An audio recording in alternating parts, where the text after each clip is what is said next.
Hingga hari ke-8 dibukanya pendaftaran bakal calon anggota legislatif DPRD Kabupaten Bolaang Mongondo Timur, belum satupun parpol yang datang mendaftarkan anggotanya yang akan bertarung dalam pemilu 2024 nanti.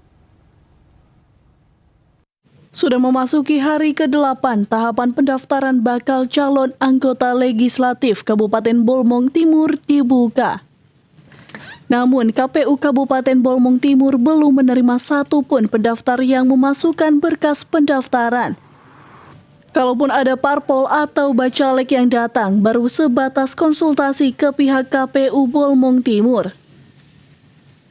Parpol diimbau memanfaatkan waktu yang tersisa menjaga bila mana ada berkas dari bacalek yang masih perlu perbaikan, masih ada kesempatan untuk dilakukan perbaikan. Hari ini adalah hari yang ke-8 dan sampai saat ini belum ada partai politik yang datang mengajukan pendaftaran bakal calon untuk pemilu 2024. Mereka datang di kantor KPU sampai saat ini baru sebatas dengan konsultasi terkait dengan dokumen yang harus dimasukkan oleh partai politik, terutama juga terkait dengan dokumen syarat bakal calon.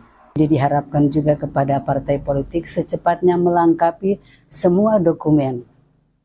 Terkait juga dengan dokumen dari bakal calon, semua item itu harus terisi penuh di silon, baru bisa keluar model B pengajuan parpol.